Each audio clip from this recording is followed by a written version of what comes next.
पोहा जलेबी की खुशबू और राजवाड़े की शान, इंदौर की हर खबर पर नजर रखना हमारी है पहचान। स्वागत है आपका राजीव टाइम्स की स्पेशल इंदौर बुलेटिन में। चलिए डालते हैं नजर आज इंदौर में जुड़ी पहली बड़ी खबर पर। इंदौर कलेक्ट्रेट में आयोजित टीएल बैठक में मुख्यमंत्री के निर्देशों और प्राथमिक योजनाओं की समीक्षा की गई। बैठक में स्पष्ट किया गया है कि लापरवाही अब बर्दाश्त नहीं होगी। सीएम हेल्पलाइन की मार्च महीने की ग्रेडिंग में कई विभागों के सी और डी ग्रेड में आने पर प्रशासन ने नाराजगी भी जताई है। कलेक्टर शिवम वर्मा ने कमजोर प्रदर्शन वाले विभागों को चेतावनी देते हुए समय सीमा में शिकायतों की गुणवत्तापूर्ण निराकरण के निर्देश दिए हैं। ग्रेडिंग में सामान्य प्रशासन विभाग को 62.04% के साथ, सी ग्रेड अनुसूचित जाति कल्याण विभाग को 56.63% के साथ डी ग्रेड और लोक निर्माण विभाग को 60.02% के साथ डी ग्रेड मिला है। बैठक में जल गंगा संवर्धन, संकल्प समाधान और राजस्व अभियान की प्रगति की भी समीक्षा हुई है। प्रशासन ने स्पष्ट किया है कि अगली बार लापरवाही मिलने पर नोटिस जारी कर कार्रवाई भी की जाएगी। माननीय मुख्यमंत्री जी के निर्देश हैं, उनका पालन हो, उनके अनुसार जितनी हमारी जो प्रायोरिटी योजनाएं हैं उनके क्रियान्वयन में हितग्राहियों का लाभ हो और समय सीमा में उसका निराकरण हो। साथ ही साथ सीएम हेल्पलाइन के जो विषय होते हैं उनमें क्वालिटी डिस्पोजल हो, सभी तरह की शिकायतों का समय सीमा में निराकरण हो, ऐसे इसकी समीक्षा की जाती है। तो जहाँ पर जिन विभाग इसमें कमज़ोर काम कर रहे हैं उनको इसमें चेतावनी भी दी गई है, इसमें अच्छा काम करने की सबको हिदायत दी गई है। साथ ही साथ जो प्रायोरिटी के विषय है जैसे जल गंगा संवर्धन अभियान, संकल्प समाधान, इन सभी की भी समीक्षा की गई है और सभी में जो भी पेंडेंसी उसको हम लोग पूरा कर रहे हैं। माननीय मुख्यमंत्री जी के निर्देशानुसार राजस्व के अभियान भी यहाँ पर चलाया गया था और राजस्व अभियान में भी प्राप्त जो आवेदन है उनका निराकरण समय में किया गया है। आगे भी हम लोग इसी प्रकार कार्य करें, इसके लिए प्रयास किए जा रहे हैं। सर, सिविल लाइन का हमने निर्देश भी दिया, अगर अगली बार निराकरण नहीं हो तो शोकस नोटिस भी जारी करेंगे। बिल्कुल, देखिए एचओडी जो विभाग के अध्यक्ष बैठे हुए हैं उनको सभी को बताया गया, टारगेट दिए गए, यदि वो उसके अनुरूप कार्य नहीं करेंगे, कार्य में लापरवाही रहेगी तो उस पर कार्रवाई भी की जाएगी। इस बात के लिए सबको बताया गया है। इंदौर को पूरी तरह दिव्यांग फ्रेंडली और बाधा रहित जिला बनाने के लिए प्रशासन ने बड़ा अभियान शुरू किया है। टीएल बैठक में निर्णय लिया गया है कि सभी सरकारी दफ्तरों, स्कूलों, अस्पतालों और सार्वजनिक संस्थानों को दिव्यांग अनुकूल बनाया जाएगा। कलेक्टर शिवम वर्मा ने बताया कि कई स्थानों पर रैंप और व्हीलचेयर की सुविधा होने के बावजूद उनकी स्थिति सही नहीं रहती, जिससे दिव्यांगों को परेशानी होती है। कई जगह रैंप का स्लोप गलत है, कई अवरोध है और दिव्यांग शौचालय अनुपयोगी पाए जाते हैं। इसके लिए विशेष निरीक्षण दल गठित किए जाएंगे जो कलेक्ट्रेट से लेकर ग्राम पंचायत, स्कूल, कॉलेज, अस्पताल, बस स्टैंड और रेलवे स्टेशन तक सभी संस्थानों की जांच करेंगे। साथ ही दल रैंप की गुणवत्ता, दिव्यांग शौचालय और व्हीलचेयर उपलब्धता की समीक्षा करेगा। कमियां मिलने पर सुधार के लिए समय दिया जाएगा और पुनः निरीक्षण किया जाएगा। लक्ष्य इंदौर को पूर्ण रूप से बाधा रहित जिला बनाना है। और अभी सबको बताया गया है कि हमारे जिले में हम अपने जिले को दिव्यांग फ्रेंडली सुगम में जिला बनाना चाहते हैं और प्रायः देखने में आया है कि दिव्यांगों के लिए जो रैंप बनाए जाते हैं या व्हीलचेयर के प्रावधान है तो वो रहते भी हैं, लेकिन कई जगहों पर रैंप की मरम्मत नहीं होती है या किसी प्रकार से तो बाधा दिखती है, मतलब उनके मूवमेंट में। तो ऐसे सभी एचओडीज़ को भी हिदायत दी गई है और इसके लिए हम लोग आने वाले समय में कुछ दल भी बनाएंगे जो कि सभी जो शासकीय संस्थान है उसका निरीक्षण करेंगे। हमारे दिव्यांग बंधु जो हैं उनको पूरी तरह से बाधा रहित वातावरण मिले, उनका जो मूवमेंट है पूरी तरह निर्बाध हो, इसके लिए हम लोग प्रयास करते हैं। तो जहाँ कहीं भी रैंप हो उचित रहे, टॉयलेट्स अगर उनके लिए हैं तो टॉयलेट भी उन्हीं के अनुरूप रहें, व्हील चेयर का प्रावधान रहे, तो इसके लिए हम लोग विशेष प्रयास कर रहे हैं और हमारे दल जाके इन सभी संस्थानों को देखेंगे और कोई भी कमी होगी उसकी भी पूर्ति करेंगे, जिससे हमारा जिला पूरी तरह से बाधा रहित दिव्यांग फ्रेंडली जिला बन सके। रुक करते अगली खबर की तरफ। इंदौर में प्रस्तावित नारी शक्ति वंदन अधिनियम के समर्थन में महापौर सचिवालय यानी मेयर हाउस में महिला संवाद कार्यक्रम आयोजित किया गया। कार्यक्रम की अध्यक्षता महापौर पुष्पमित्र भार्गव और भाजपा नगर अध्यक्ष सुमित मिश्रा ने की है। इसमें शहर की प्रबुद्ध महिलाओं ने बड़ी संख्या में भाग लेकर अपने विचार साझा किए और विधेयक के प्रति समर्थन व्यक्त किया है। महापौर ने कहा कि यह अधिनियम महिलाओं के सशक्तिकरण की दिशा में ऐतिहासिक कदम है जो आने वाली पीढ़ियों के लिए बदलाव लाएगा। उन्होंने कहा है कि 18 अप्रैल को जिस दिन यह बिल पारित होगा उस दिन इंदौर की महिला शक्ति सड़कों पर उतरकर प्रधानमंत्री को धन्यवाद करेगी और इसे ऐतिहासिक क्षण का उत्सव मनाएगी। भाजपा नगर अध्यक्ष ने कहा है कि यह कानून महिलाओं को नीति निर्माण में अधिक भागीदारी देगा और देश के विकास में उनकी भूमिका को मजबूत करेगा। महिलाओं ने भी कहा है कि अब समय आ गया है कि जब महिलाएं स्वयं नीतियां बनाएंगी और नेतृत्व करेंगी। कार्यक्रम में आतिशबाजी और मिठाई वितरण कर उत्सव मनाया गया, साथ ही प्रधानमंत्री के प्रति आभार जताया। नमस्कार। आज देश उस ऐतिहासिक पल का साक्षी बनने वाला है जब देश में महिला सशक्तिकरण से ज़्यादा महिलाओं के नेतृत्व में सशक्तिकरण की बात हो रही है। वुमेन एम्पावरमेंट नहीं, वुमेन लेड एम्पावरमेंट। 16 तारीख को देश की संसद महिला आरक्षण को लेकर विधेयक आने वाला है। इसके स्वागत में, इसके अभिनंदन में देश भर में अलग अलग कार्यक्रम हो रहे हैं। मैं मध्य प्रदेश के मुख्यमंत्री डॉक्टर मोहन यादव जी का धन्यवाद करता हूं, जिन्होंने पूरे मध्य प्रदेश में ये निर्देश दिए कि नगर पालिकाएँ भी इस पर चर्चा करें और विशेष सम्मेलन बुलाकर इसमें प्रस्ताव करें। इंदौर नगर निगम भी अपना विशेष सम्मेलन 18 तारीख को आयोजित कर इस महिला केंद्रित और महिला के आधार पर न केवल महिलाओं के देश के सशक्तिकरण के इस विधेयक पर नगर निगम इंदौर चर्चा भी करेगी और केंद्र सरकार के समर्थन में मोदी जी के इस प्रयास में उनके अभिनंदन का प्रस्ताव भी पारित होगा। देश एक ऐतिहासिक क्षण का साक्षी बनने जा रहा है जब महिला सशक्तिकरण के साथ साथ महिला नेतृत्व सशक्तिकरण की दिशा में बड़ा कदम उठाया जाएगा। अब विमेन एम्पावरमेंट से आगे बढ़ते हुए विमेन लेड एम्पावरमेंट को मजबूत करने की पहल की जा रही है। आज 16 अप्रैल को संसद में महिला आरक्षण से जुड़ा महत्वपूर्ण विधेयक प्रस्तुत होने वाला है। इस प्रस्ताव को लेकर देश भर में उत्साह का माहौल है और विभिन्न स्तरों पर समर्थन कार्यक्रम आयोजित किए जा रहे हैं। मध्य प्रदेश में भी इस पहल को लेकर सक्रियता दिखाई जा रही है। इसी क्रम में इंदौर स्थित महापौर सचिवालय के सामने महिलाओं ने आतिशबाजी कर उत्सव मनाया। लंबे समय से प्रतीक्षित इस अधिनियम को लेकर महिलाओं में विशेष उत्साह और खुशी देखने को मिल रही है। यह कदम महिला नेतृत्व को नई दिशा देने वाला माना जा रहा है। इंदौर के लक्ष्मी मेमोरियल हॉस्पिटल के पास लंबे समय से जारी पानी की समस्या को लेकर स्थानीय लोगों का आक्रोश फूट पड़ा है। क्षेत्रवासियों ने जल संकट के समाधान में लापरवाही का आरोप लगाते हुए विधायक महेंद्र हार्डिया के प्रति नाराजगी जताई। लोगों का कहना है कि कई दिनों से नियमित जल आपूर्ति बाधित है, जिससे दैनिक जीवन प्रभावित हो रहा है। पानी की किल्लत के कारण लोगों को काफी परेशानी का सामना करना पड़ रहा है। नाराज नागरिकों ने जल्द समस्या के समाधान की मांग की और चेतावनी दी है कि यदि स्थिति में सुधार नहीं हुआ तो आंदोलन किया जाएगा। इंदौर के मशहूर डेली कॉलेज स्कूल में आज भारी विरोध प्रदर्शन और आक्रोश देखने को मिला। बड़ी संख्या में स्कूल के पूर्व सदस्य यहां पहुंचे और स्कूल के मुख्य द्वार पर प्रदर्शन करते हुए नारेबाजी की है। इन सभी के हाथों में तख्तियां थी जिन पर कॉलेज प्रबंधन की गलत नीतियों से संबंधित स्लोगन लिखे हुए थे। प्रदर्शन कर रहे इन सभी लोगों को स्कूल के भीतर प्रवेश नहीं करने दिया गया। इन सभी का आरोप है कि पिछले कई महीनों से स्कूल प्रबंधन द्वारा अपनी मनमानी करते हुए समिति में गलत निर्णय लिए जा रहे हैं। इसको लेकर जब पूर्व सदस्यों ने आवाज उठाई तो प्रबंधन ने उन लोगों के खिलाफ FIR दर्ज करा दी। पूर्व सदस्यों का कहना है कि यदि आवश्यक आदेश और वैधानिक स्वीकृतियां प्राप्त किए बिना ऐसे कदम उठाए गए तो इसकी स्वतंत्र और निष्पक्ष जांच होनी चाहिए। उन्होंने CM मोहन यादव से इस मामले की तुरंत और निष्पक्ष जांच की मांग की है। अब देखना होगा कि पूर्व सदस्यों के आरोप और उनकी मांग को राज्य सरकार कितनी गंभीरता से लेती है।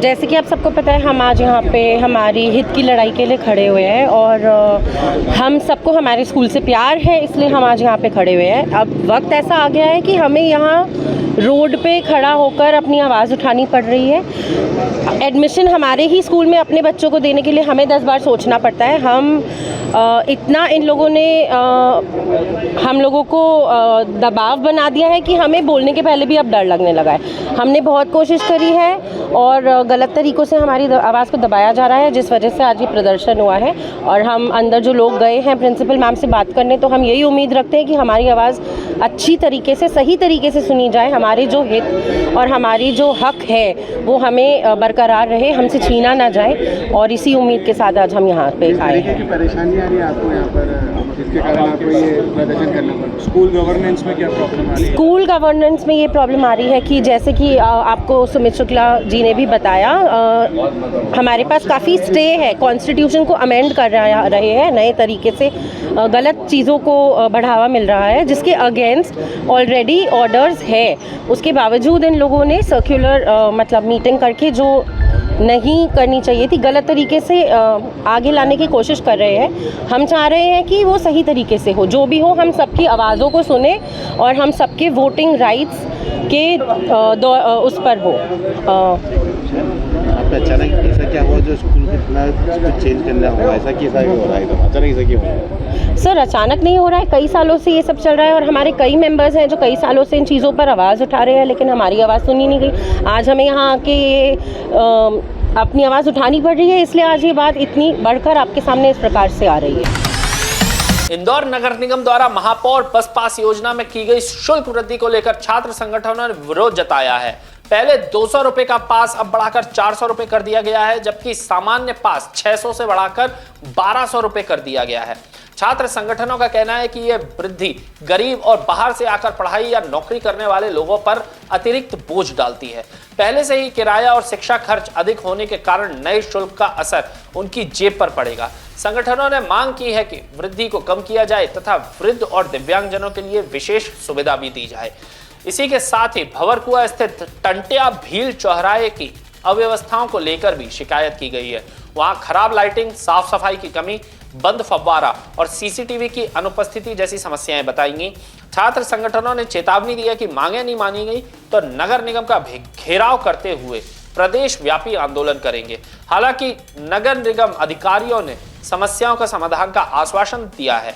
ऐसे में देखना यह है कि यह मामला सरलता से निपट जाएगा या इन संगठनों को सड़क पर उतरना ही पड़ेगा। अभी हाल ही में जो नगर आयुक्त ने जिस तरीके से जो नियम लागू किया है, अभी जो बस पास है उसका जो फेयर बढ़ा दिया गया है, तो उसी को लेकर हम सभी छात्र यहाँ पर जो देख रहे हैं वो असंतुष्ट हैं और कई सारी एक बड़ी संख्या है स्टूडेंट की जो असंतुष्ट है इस नियम से। तो उसी को लेकर हम उनको अवगत कराने आए हैं, क्योंकि इससे 2-3 महीने पहले की जो बात है, इन लोगों ने कोचिंग के स्टूडेंट की भी बस पास फेयर बढ़ाया था, लेकिन उन लोगों ने कोई एक्शन नहीं लिया, तो इस वजह से उन लोगों ने रेगुलर स्टूडेंट की भी बस पास का फेयर बढ़ा चुके हैं। तो इसलिए हम लोग ये बताने आए हैं कि हम लोग we are not a ATM machine. आप हमें ATM मशीन समझना बंद करिए। हम लोगों के पास इतना पैसा नहीं है, हम खुद मध्यम वर्गीय परिवारों से, गांव कस्बों से लोन लेकर, पार्ट टाइम जॉब करके, उधार लेकर यहाँ पर पढ़ने के लिए आए हैं ताकि हम हमारा भविष्य बना पाए। स्मार्ट सिटी के नाम पर आप तमाम तरह का टैक्स हम पे से ऑलरेडी वसूल रहे हो। ऐसे एक समय पे आप हमको बहुत आसानी से बस पास फेयर जो है, मतलब हमको सिटी बस जो सुविधा उपलब्ध कराते हो, बहुत आसानी से आप लोग हमको निःशुल्क कर सकते हो, जैसे बाकी मेट्रो सिटीज में भी है,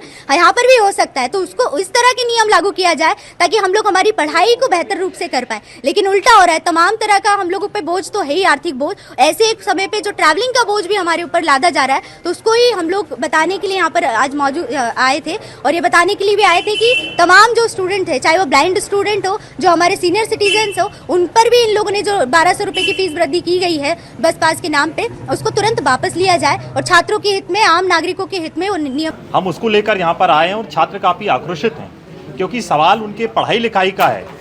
एक तरफ तो सरकार तमाम तरीके से टीवी चैनल और मीडिया में बड़े बड़े होर्डिंग ला के प्रचार कर रही है कि लड़कियों को पढ़ाओ, स्कूलों के लिए अभी हमने अभियान चलाया 1 अप्रैल को कि स्कूल भेजो। आप बताइए, ये अगर ये बस पास में वृद्धि होती है तो कितने बच्चे स्कूल जाने से रुक पाएंगे? आप बताइए, ये जो बच्चियाँ हैं जो अलग अलग जगह रहती हैं रूम लेके, खंडवा नाके से कोई बच्ची GDC जाएगी और अगर न्यू UDC जाएगी तो उसका लिए क्या किराया होगा? सरकार पहले से ही किराया बढ़ा चुकी है। पहले उन्होंने 200 की जगह 400 किया, अब 600 कर दिए। तो आखिर हो क्या रहा है इंदौर के अंदर? सड़क पे चलने पे टैक्स है, आप घर में रह रहे हैं टैक्स है, आप कुछ भी सामान यूज, उसका हर चीज़ का हम जब टैक्स दे रहे हैं तो नगर निगम सुविधाएं क्या दे रही हैं? गंदा पानी या अस्पतालों के अंदर जिस तरीके से असुविधाएं। इंदौर नगर निगम कितने स्कूलों को स्मार्ट स्कूल बनाया है, एक हमको बताए। एक तरफ तो PM श्री के नाम पे या CM राइजिंग स्कूल के नाम पे या अलग अलग स्कूलों को क्लोजर मर्जर करके स्कूल बना रहे हैं और कह रहे हैं बस चलाएंगे, और वहाँ पर जो सिटी बस है जो बच्चों के लिए एक जगह से दूसरी जगह लाने के लिए व्यवस्था है, उन बसों का किराया बढ़ा दिया। आप दोगरी बातें कर रहे हैं, छात्रों को पढ़ाई करने के लिए रोक रहे हैं आप। तो ये नियम खिलाफ है और इसको लेके छात्र, इंदौर का छात्र इसको सहन नहीं करेगा। हम तमाम प्रतिनिधिमंडल यहाँ पर आया था कि आप इस पर संज्ञान लीजिए और तुरंत इसको वापस लीजिए। हमारा कहना है कि ये फ्री होना चाहिए। जो वृद्ध लोग हैं, निशक्तजन हैं और छात्र स्टूडेंट हैं, सबके लिए बस पास फ्री होना चाहिए, क्योंकि आज टेक्नोलॉजी आ गई है। आज बहुत सारी जगह CNG नगर निगम बना रहा है, खुद का ही प्रोडक्शन है उसका। आज सोलर पैनल लगा के इलेक्ट्रिक गाड़ियाँ चलाया जा सकता है, जिससे कि बस फ्री हो सकती हैं। इंदौर में वंदे मातरम को लेकर राजनीतिक माहौल गर्मा गया है। भारतीय जनता पार्टी ने कांग्रेस पर तीखा हमला बोलते हुए पूछा है कि वो वंदे मातरम का सम्मान करने वालों के साथ है या उनके विरोध करने वालों के साथ। बीजेपी नगर अध्यक्ष सुमित मिश्रा ने कहा है कि जिन 2 कांग्रेस पार्षदों पर वंदे मातरम का अपमान करने का आरोप है, उनके खिलाफ पार्टी की स्थिति स्पष्ट नहीं है।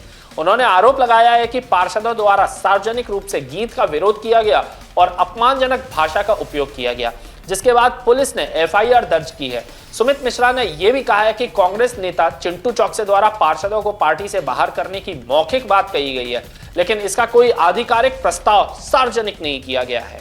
बीजेपी ने मांग की है कि यह प्रस्ताव सामने लाया जाए और कांग्रेस अपनी स्थिति स्पष्ट करे। उन्होंने कहा है कि कांग्रेस को बताना चाहिए कि वो वंदे मातरम का सम्मान करने वालों के साथ है या विरोध करने वालों के साथ। और शहर के कई बार कुछ विषय होते हैं जिस पर माननीय कलेक्टर साहब से चर्चा करके उसके लिए समय समय पर बात करने के लिए आया था।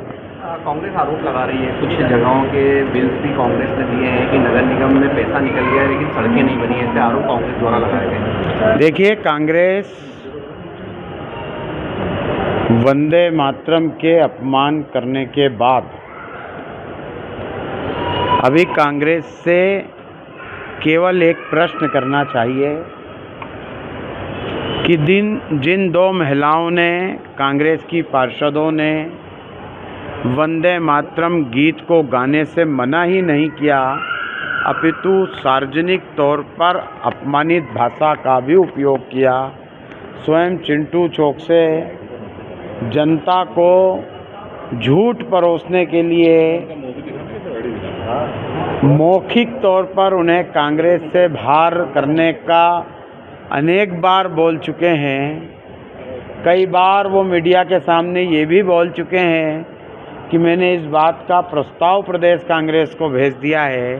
तो कृपया चिंटू चौक से एक तो जो प्रस्ताव उन्होंने प्रदेश कांग्रेस को भेजा है वे सार्वजनिक करें और प्रदेश कांग्रेस अध्यक्ष अपने आचरण से ये सिद्ध करें कि वंदे मातरम के गीत वाले विषय में कांग्रेस वंदे मातरम के समर्थन में है या कांग्रेस वंदे मातरम का विरोध करने वाले लोगों के साथ खड़ी है। इसके साथ ही पीसीसी चीफ जो है वो नगर अध्यक्षों की बैठक भी ले रहे हैं बुलाकर। क्या लग रहा है वंदे मातरम के बाद नगर अध्यक्ष जो है वो एक्टिव नजर आ रहा है? कुल मिला के कांग्रेस वंदे मातरम गीत का विरोध कर रही है और ये पहली बार राष्ट्रीय स्वाभिमान और राष्ट्रीय जितने भी मुद्दे इस देश में समय समय पर पिछले कुछ वर्षों से आए हैं, कांग्रेस के नेता हर प्रकार से राष्ट्र विरोधी हरकतें करते आ रहे हैं। वंदे मातरम गीत का सार्वजनिक तौर पर विरोध करने वाले पार्षदों का बचाव कर प्रदेश कांग्रेस के अध्यक्ष और शहर कांग्रेस अध्यक्ष वंदे मातरम गीत की अवमानना कर रहे हैं और इस पाप का प्रायश्चित कांग्रेस को भविष्य में करना पड़ेगा। वंदे मातरम का अपमान जिन लोगों ने किया था उनकी गिरफ्तारियां अभी तक नहीं हुई हैं, उनकी गिरफ्तारी को लेकर किसी तरह की चर्चा आप पुलिस कमिश्नर से भी करने जा रहे हैं? देखिए, पुलिस अपना काम कर रही है और आपके इस प्रश्न के अंदर मेरा भी एक प्रश्न छुपा है कि पुलिस अपनी जांच पूरी करके दोषियों पर एफआईआर दर्ज कर चुकी है, किंतु कांग्रेस के प्रदेश संगठन को अभी तक उन दोनों में कोई दोष नज़र नहीं आ रहा है और पूरी कांग्रेस उनको बचाती हुई फिर रही है।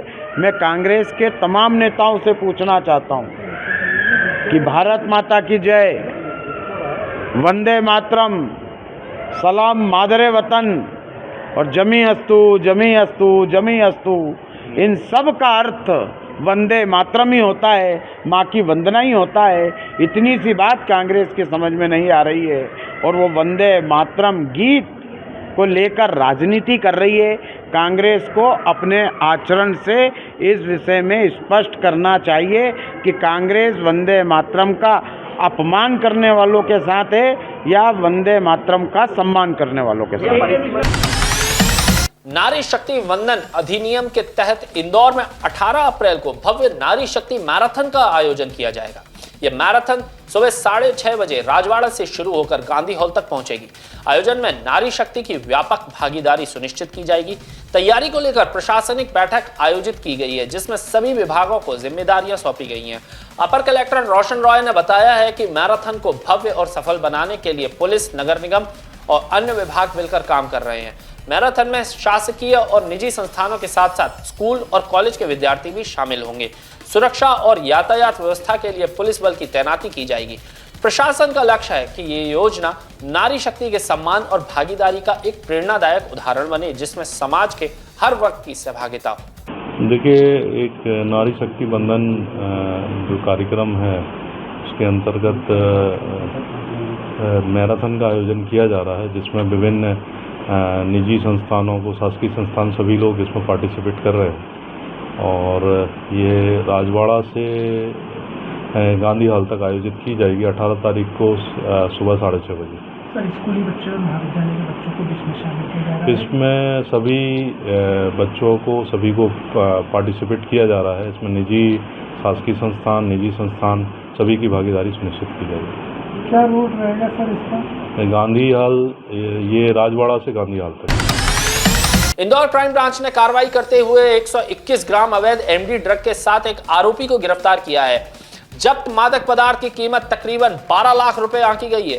पुलिस को मुखबिर से सूचना मिली थी कि टिगरिया बादशाह रोड टीसीएस चौराहा के पास एक व्यक्ति एमडी ड्रग्स की डिलीवरी के लिए आने वाला है। सूचना के आधार पर घेराबंदी कर आरोपी शैलेंद्र चौहान को पकड़ा, जो मंदसौर के नाहरगढ़ सीतामऊ का निवासी है। तलाशी में उसके पास से 121 ग्राम एमडी ड्रग्स बरामद हुई। पूछताछ में आरोपी ने बताया कि वो सस्ते दामों में ड्रग्स लाकर इंदौर में महंगे दामों पर बेचता था और पुलिस से बचने के लिए बस से आकर पैदल डिलीवरी देता था। पुलिस अब यह पता लगाने में जुटी है कि इंदौर में वह किसे सप्लाई देने आया था और मामले में आगे की जांच जारी है। देखिए, जैसा कि आपकी जानकारी में है, कमिश्नर सर द्वारा लगातार अवैध मादक पदार्थों के विरुद्ध कार्रवाई किए जाने के लिए क्राइम ब्रांच को निर्देशित किया जाता है। उसी कड़ी में एक बार फिर कल सूचना मिली कि एक शैलेंद्र चौहान नाम का व्यक्ति है जो मंदसौर से आ रहा है और यहाँ पर वो भारी मात्रा में कई लोगों को एमडी बेचना चाह रहा है। उसी पॉइंट के आधार पर हमारी टीम ने दबिश दी और टिगरिया बादशाह रोड पर वो हमको पैदल चलता हुआ मिला, जिस पर से हमने उसको रोक करके पूछताछ की और उसकी तलाशी ली। तलाशी पर 121 ग्राम एमडी, जो लगभग 12,10,000 रुपये कीमती का है, वो मिला और साथ में उसका एक मोबाइल मिला। दोनों जब्त किए गए। 8/22 NDPS एक्ट के तहत उसके खिलाफ कार्रवाई की जा रही है। पुलिस रिमांड लिया जाकर के पूछताछ की जा रही है। इसके एक अपराध है मारपीट का, और बाकी अभी इसके संबंध में और जानकारी पुलिस रिमांड के बाद मिल जाएगी। अगली खबर की तरफ रुख करते हैं। इंदौर में कुख्यात लॉरेंस बिश्नोई गैंग के नाम पर धमकियों और रंगदारी मांगने के मामले ने सनसनी फैला दी है। तुकोगंज थाना क्षेत्र में पहले एक कारोबारी को हैरी बॉक्सर के नाम से धमकी दी गई थी। वही अब 2 नए मामलों में करोड़ों रुपए की फिरौती मांगने की शिकायत सामने आई है।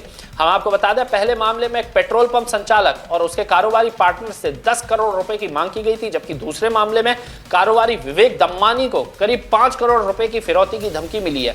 लगातार सामने आ रहे इन मामलों से शहर के व्यापारिक वर्ग में दहशत का माहौल है। पुलिस और क्राइम ब्रांच ने दोनों मामलों की गंभीरता से जांच शुरू कर दी है और आरोपियों की तलाश की जा रही है। पुलिस कमिश्नर संतोष कुमार सिंह का कहना है कि जल्द ही आरोपियों की पहचान कर सख्त कार्रवाई की जाएगी। साथ ही युवाओं से अपील की गई है कि वे ऐसे आपराधिक मामलों से दूर रहें और किसी झांसे में ना आए। 2 व्यक्तियों को इस तरह के कॉल आए थे, जिसपे दोनों पे प्रकरण पंजीबद्ध करके विवेचना में लिया गया है। बाकी जो इस दिशा में कार्य किया जाना है, जो तकनीकी आधार पे और सारे विषयों को ध्यान में रखते हुए वो कार्रवाई हम लगातार कर रहे हैं। और जो भी आपराधिक व्यक्ति, अपराधी इस तरह के कृत्य में इन्वॉल्व होगा, इस तरह से कृत्य करेगा, उस पर बहुत ही कठोर वैधानिक कार्रवाई की जाएगी। इस मामले में भी कोई सुराग मिला? जैसा मैंने कहा कि सारे उसको ध्यान में रख के हम लोग कार्य कर रहे हैं और कई जगहों पर इस तरह के कॉल आए हैं, उनसे भी हम कोऑर्डिनेट कर रहे हैं। और जो हमारी एक राज्य स्तरीय टीम भी इसमें कार्य कर रही है, उनके साथ भी हम लोग कोऑर्डिनेट कर रहे हैं। और जैसा मैंने कहा कि जो भी अपराधी या आपराधिक व्यक्ति इस तरह के कृत्य करेगा, किसी प्रकार से नेट या उससे प्रभावित होकर इंटरनेट माध्यम से, सोशल मीडिया के माध्यम से, कहीं बाहर से कोई मैसेज आके और उसके माध्यम से प्रेरित होकर इस तरह के अगर कृत्य करेगा, या कोई छोटे स्तर का अपराधी कई बार इसका फ़ायदा उठा के उनके उसमें इस तरह के मैसेजिंग करके और कार्रवाई करेगा, तो उसमें बहुत ही कठोर वैधानिक कार्रवाई हम करेंगे। आज के इंदौर बुलेटिन में फिलहाल के लिए इतना ही। मुझे दीजिए इजाजत। आप लोगों से मुलाकात होगी कल फिर। तब तक इंदौर को स्वच्छ रखें, अपना ख्याल रखें और जुड़े रहें राजीव टाइम्स के साथ। नमस्कार।